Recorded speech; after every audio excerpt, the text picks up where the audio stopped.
welcome back to my channel. I appreciate you being here today. Today I'm gonna do the summer version of what I did in spring, which is to talk about some of the books that I have planned to read this summer, because it is upon us very shortly, within like the next couple of weeks. Weather-wise, at least where I am, already feels like summer. Sorry to my southern hemisphere people, I know that you're heading into winter right now, but maybe you can read some of these books too and get yourself into just like a warm weather mindset as you head into winter. But for my northern hemisphere people, as we head into summer, I decided, you know what, I'm gonna pull some books for some summer reading too. So I really liked kind of getting in the mood for the season with the spring books that I chose. I got through all of them except for one, which is pretty, I don't know, I feel like it's pretty good.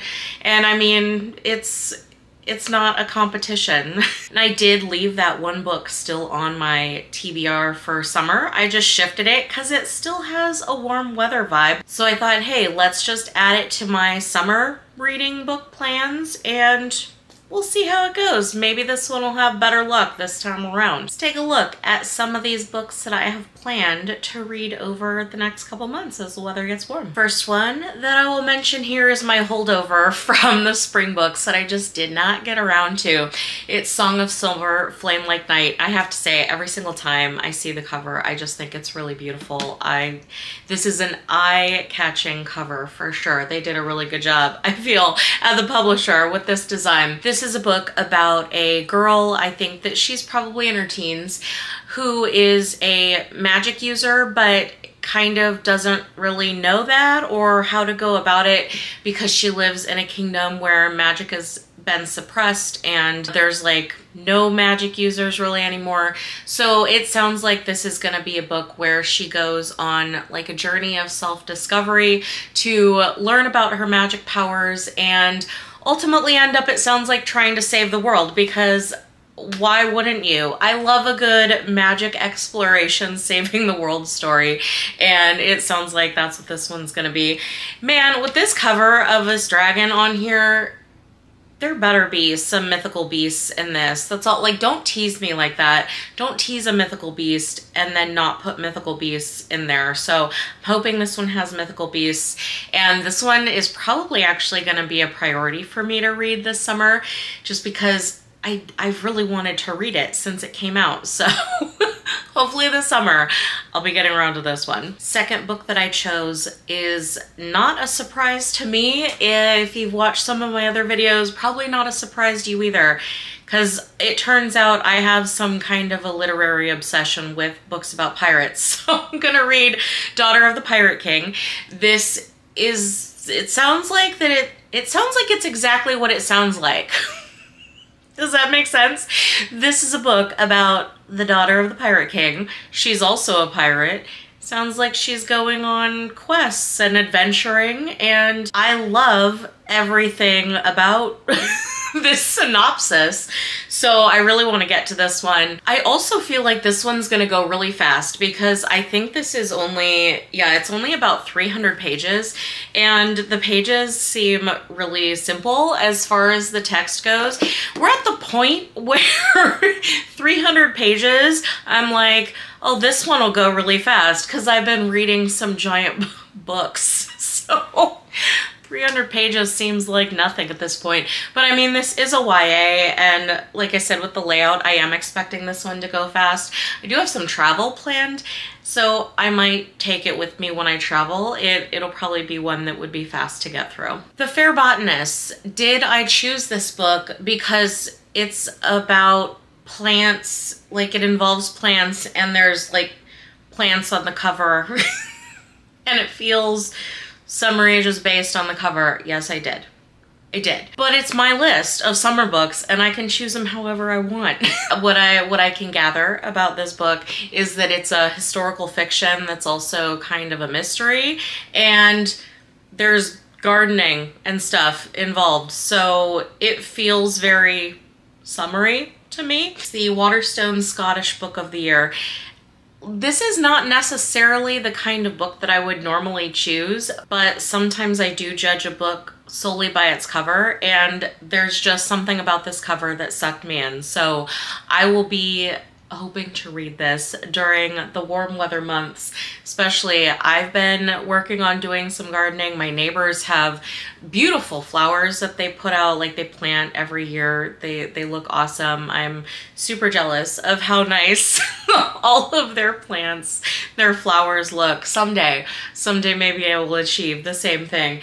Maybe this book will put me in the mood, give me a little motivation to work harder at that. The City of Brass is definitely overdue for me to start reading, and so I've decided warm weather months are going to be perfect for this. It's a story of a young woman who ends up summoning a djinn, or a genie as we probably most often know them.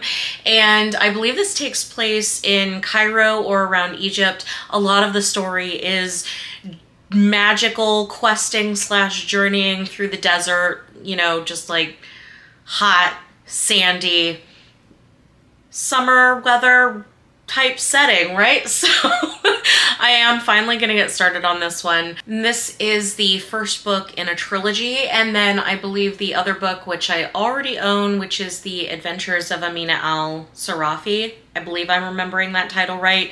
That one is kind of an offshoot of this trilogy from what I understand. So like I said, I am overdue for reading this.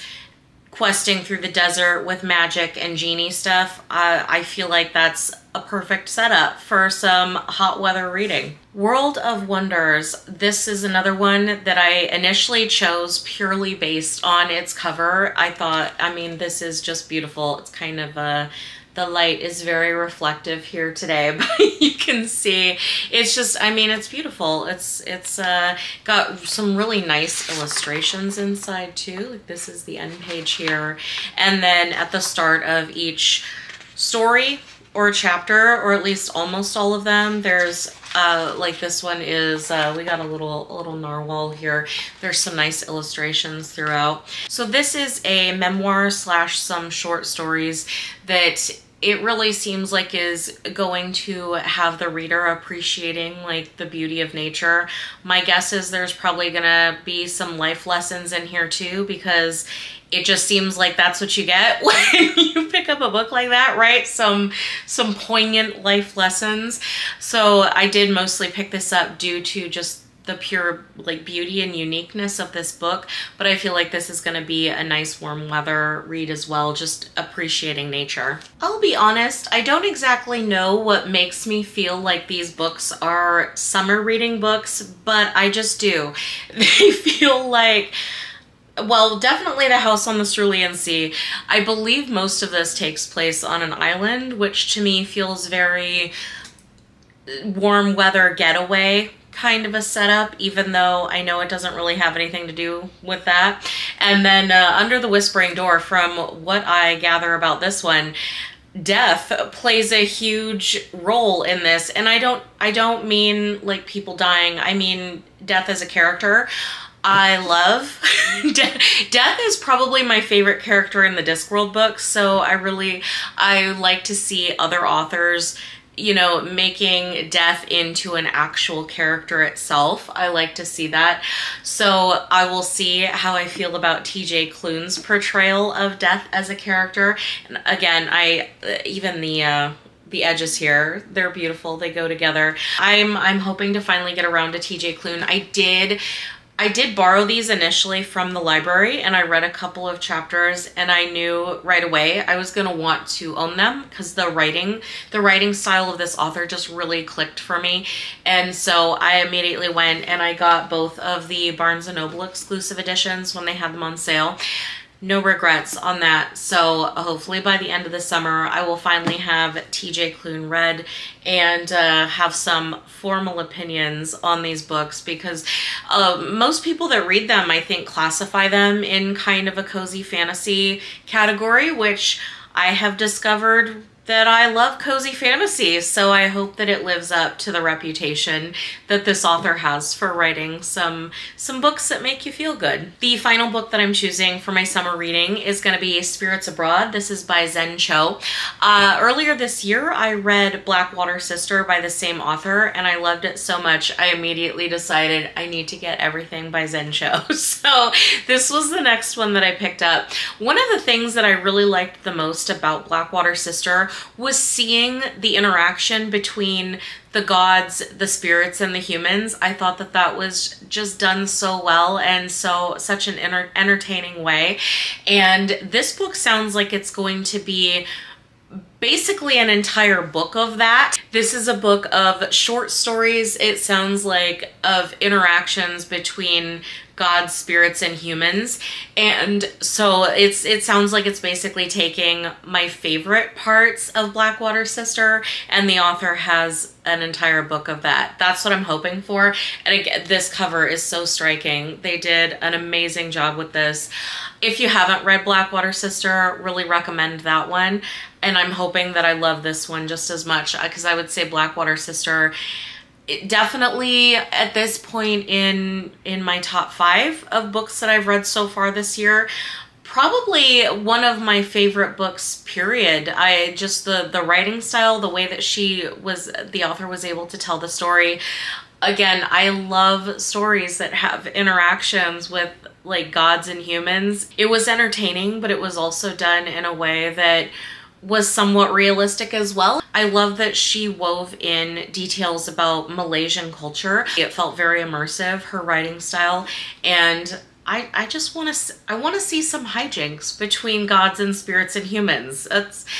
I realize as I read through so many books, I'm like, give me some hijinks. I'm always searching for something amusing.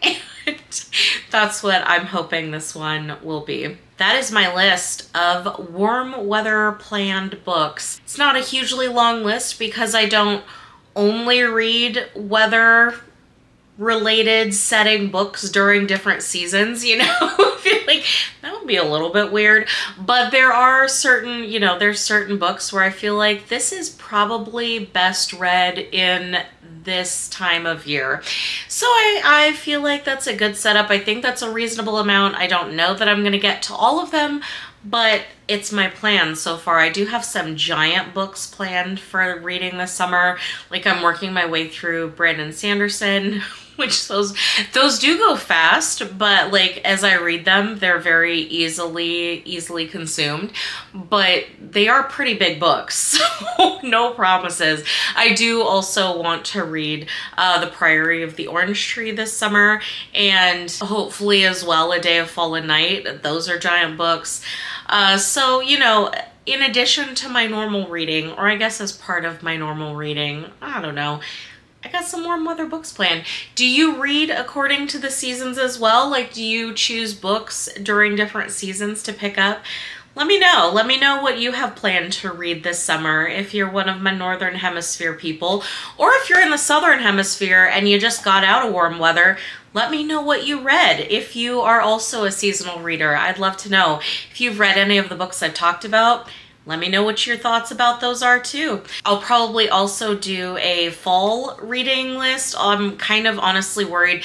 Fall is probably the season where I have the largest amount of books that I could choose to read from. Very like atmospheric. The weather's getting colder, so I'm more inclined to just like stay inside and hunker down and read.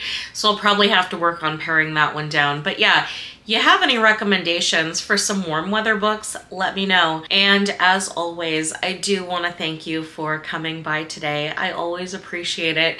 Please remember to like this video and subscribe to my channel. I'll see you next time. Thanks.